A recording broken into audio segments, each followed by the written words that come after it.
Boa tarde, sejam bem-vindos à Psico-TV Portugal. Hoje temos a doutora Dulce Teixeira Bolsa, psiquiatra, especialista em doenças do comportamento alimentar no Centro da Criança e Adolescente do Hospital CUF Descobertas. Muito obrigado por ter aceito o nosso convite. Obrigado, eu. Hoje falamos sobre distúrbios alimentares e o primeiro tema proposto é o que são distúrbios alimentares. Ora bom, para eu poder explicar o que são distúrbios alimentares, tenho que fazer uma pequena correção. Eu não trabalho só no Centro de Crianças e Adolescentes, é na consulta geral de psiquiatria, em que se incluem adultos, também crianças e adolescentes, porque estas doenças aparecem em todas as idades, todas elas. Então, distúrbios alimentares são problemas físicos, biológicos, de raiz emocional, que determinam um determinado comportamento, que é um comportamento ou restritivo ou purgativo, ou de alimentação excessiva sem controle, e que leva a, além de modificações no metabolismo e na saúde física, leva a uma vivência emocional, psíquica, que se vai agravando ao longo do tempo. Anorexia, bulimia e compulsão alimentar. Existem grandes diferenças? Muitas diferenças. Muitas diferenças. A anorexia nervosa é uma doença que surge em idades mais precoces, e quando eu digo precoces, estou a falar em qualquer idade, 7, 8, 9, 10 anos, adolescência, que é o período mais típico e de maior prevalência, mas na idade adulta, 30, 40 anos, pode aparecer pela primeira vez um comportamento de anorexia nervosa e instalar-se uma doença. Na anorexia nervosa há um início de uma restrição alimentar, que depois se vai prolongando, que se mantém, não volta atrás, que a ideia de perder algum peso não tem um fim. Quanto mais peso se perde, mais peso se quer perder, por uma razão simples. Simples é como quem diz. Por uma razão é que as pessoas têm receio de, tendo perdido algum peso, perderem o controle sobre o seu corpo e sobre a alimentação, se deixarem de restringir. E, portanto, continuam a restringir numa expectativa e numa idealização de que um dia hão de ter restringido tanto que já não aumentarão de peso se comerem mais. Mas a questão da anorexia nervosa não é só uma questão de peso.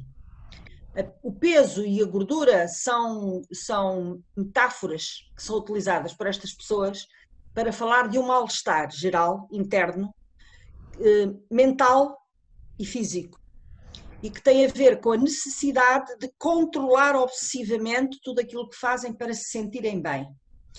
Escolhem esse caminho através da restrição alimentar e diminuir a ingestão alimentar. Como nunca conseguem sentir-se bem, esta restrição aumenta e pode levar a situações de grave falência física e mesmo de morte. A anorexia nervosa tem uma base genética, isto é preciso que haja uma constituição biológica de predisposição biológica para conseguir aguentar com a restrição e com a fome. Nem todas as pessoas conseguem fazer isso, nem todas as pessoas entram numa anorexia mesmo que façam uma dieta. A bulimia nervosa é um pouco diferente. Surge também com a ideia de ser necessário controlar o que se come para não engordar, mas são pessoas que não aguentam por muito tempo a restrição e a ausência de alimentos, isto é, não aguentam a fome, por razões biológicas também. E, portanto, comem muito desreguladamente, ou têm grandes ingestões alimentares em pouco tempo, e depois sentem-se tão mal por ter comido mais que têm manobras purgativas, seja o vómito autoinduzido, seja tomar laxantes, seja passar longos períodos de jejum para depois voltar à compulsão alimentar. E, portanto, estas pessoas nunca têm uma perda de peso muito marcada, mas têm um sofrimento muito grande, porque não conseguem controlar isto. A ingestão compulsiva, também chamada na língua original inglesa, que a descreveu Binge Eating Disorder, resulta de uma alteração do comportamento alimentar em que as pessoas se alimentam mal para a atividade que têm e para a energia que gastam, fazem muitas vezes dietas restritivas para perder algum peso e alimentam-se mal, não cobrem as necessidades do organismo, e depois, praticamente todos os dias, ou quando chegam a casa ao fim do dia, quando saem do trabalho, quando aliviam a pressão, quando não estão tão sob pressão, têm grandes compulsões alimentares e comem em grandes quantidades, mas não têm manobras purgativas, nem vomitam, nem usam laxantes, nem passam jejum no dia a seguir.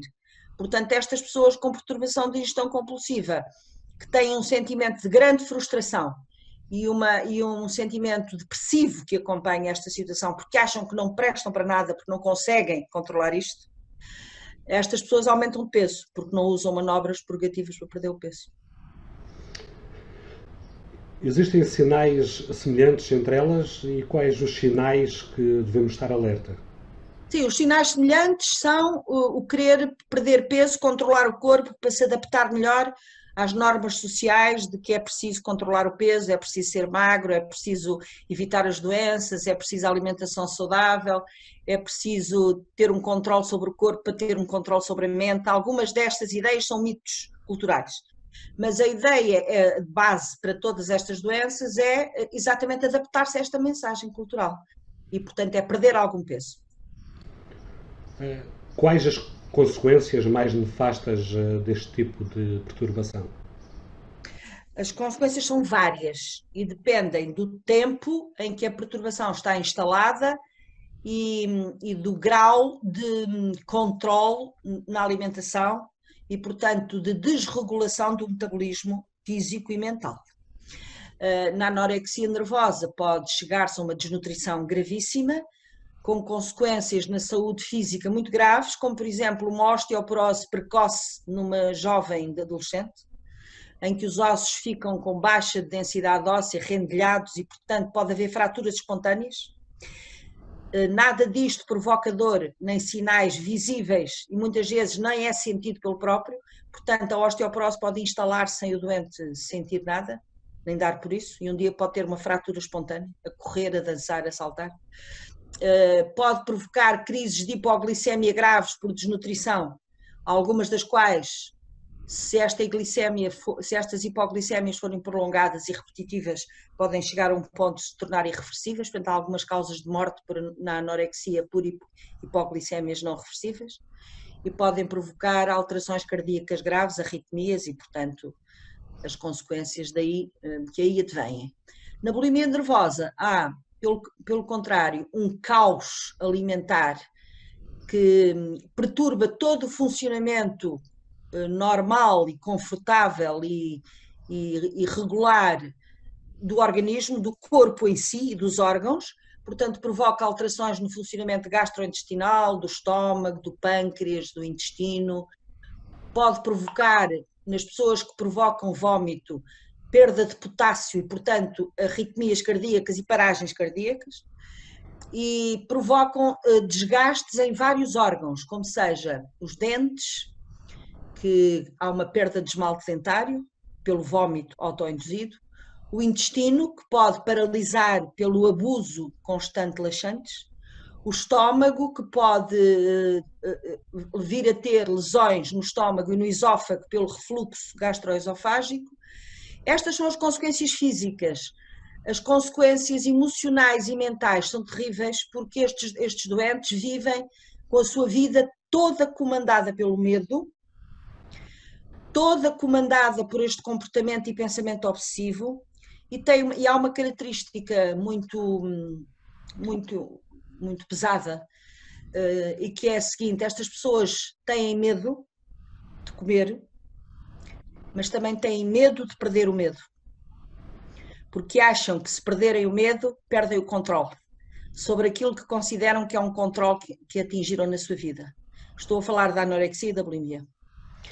Para as doenças de ingestão compulsiva, a grande maioria delas, cerca de 30%, são acompanhadas de obesidade, com todas as consequências a nível corporal, metabólico e de saúde física que a obesidade pode ter, mas também com as consequências emocionais e mentais e relacionais na vida social, em que as pessoas se sentem marginalizadas e sentem-se mal consigo próprias, desconfortáveis, e portanto há muitas atividades lúdicas e não só, que lhes estão vedadas por um aumento de peso que se vai instalando e que é muito difícil, se não for acompanhado, retroceder.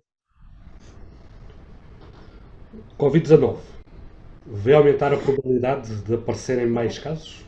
Não posso ainda dizer, posso falar da minha experiência que tenho tido durante este tempo. Não posso ainda dizer, acho que ninguém pode dizer ainda, porque não temos tempo mas na minha experiência pessoal, em que continuei a acompanhar, eu praticamente só trabalho nesta área, também trabalho em outras áreas da psiquiatria, mas esta é a minha área que mais ao tempo me ocupa profissional, e portanto eu continuei a acompanhar vários doentes, bastantes, que eu acompanhava presencialmente. E essas doentes que eu acompanhava presencialmente, no consultório, no hospital, etc., não pioraram durante o Covid. Curiosamente, isto foi uma coisa que me admirou durante este tempo, não piorar. E o não piorarem talvez seja porque estas pessoas vivem muito centradas na questão do controle. Elas acham que têm que controlar as suas vidas e controlam, e o meio que encontraram para isso foi através da alimentação. No tempo Covid, pandemia e de isolamento, que é uma situação que nos toca a todos, nós descobrimos todos que estamos todos na mesma situação, que somos todos apanhados na mesma situação de não controle, não somos nós que controlamos isto. E, portanto, este não controle tirou algum peso às doentes com estas patologias. Não quer dizer que se curassem, não deixaram de ter o problema, mas não agravaram. A vivência é a de que isto não depende delas. É claro que estas doentes viveram este tempo muito preocupadas com a diminuição do exercício. Mas a estas doentes que eu tenho acompanhado, quase todas em teleconsulta, agora já retomei o presencial, mas durante este período foram todas acompanhadas por teleconsulta, até com alguns benefícios para elas próprias. Eu tenho insistido muito que é preciso fazer exercício em casa. E, portanto, a estas doentes, que noutras circunstâncias, se calhar eu não diria tanto, é preciso fazer exercício todos os dias, neste tempo Covid, eu tenho dito a todos os meus doentes, é preciso fazer exercício. Vamos pensar qual é o exercício que se faz. É preciso que o corpo esteja em movimento e que tenham a sensação que estão a ter algum controle no seu corpo com este tempo mais parado e mais isolado.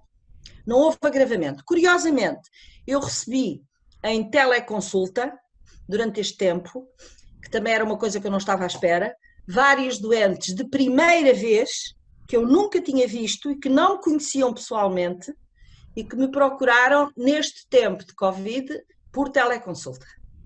E provavelmente essas assustaram-se mais, por isso procuraram uma consulta pela primeira vez com uma pessoa que nem viam pessoalmente. Era por videoconferência. Talvez essas se tenham assustado mais. E o assustar, eu penso que tem a ver com este período mais limitado, mais em casa, mais em contacto com as famílias, as tensões familiares aumentaram um bocado para todas as pessoas, não é?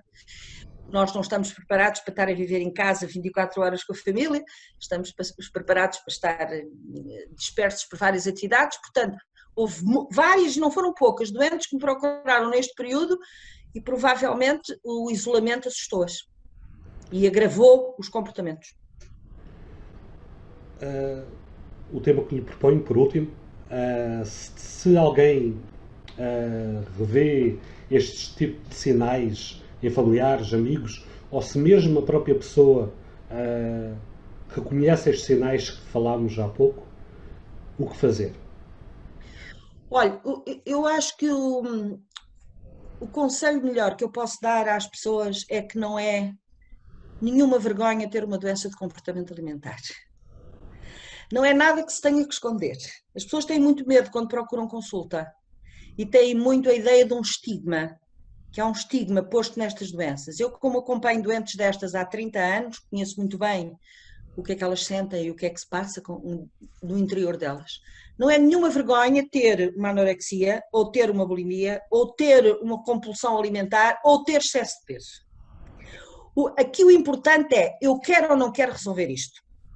E se quero resolver isto, por várias razões, e as razões são diferentes consoante as doenças, eu quero resolver isto, então eu não vou adiar, porque quanto mais tempo eu adio, mais difícil depois é reverter o processo. O que é que se pretende neste tratamento? Nas pessoas que têm excesso de peso, que aprendam a perdê-lo de uma maneira saudável. Nas pessoas que têm compulsão alimentar, que parem com as compulsões e que percam algum peso, porque basta parar com as compulsões para perder algum peso, mas que controlem o seu estado emocional, que as levam a compensar-se através da comida. E na anorexia e na bulimia, o que se pretende é que as pessoas possam aprender a perder o medo e aprender a comer de tudo sem engordar. E, portanto, eu acho que é isto mesmo que as pessoas querem. Então, não adiem o processo. Procurem alguém, procurem um hospital, um centro, uma consulta, alguém que tenham a certeza que os pode orientar e não adiem o processo, porque quanto mais depressa adiam, mais difícil é voltar atrás. E estas doenças têm cura, todas. Que é uma coisa que também não se costuma dizer. Todas estas doenças têm cura. Como todas as doenças, quanto mais tempo houver de evolução, mais difícil é chegar à cura e pode ser não possível a cura, mas a melhoria pode ser possível para todos. Doutora Dulce, muito obrigado pelo seu contributo. Penso que foi bastante positivo e muito obrigado mais uma vez e até sempre. Obrigado eu. Boa tarde.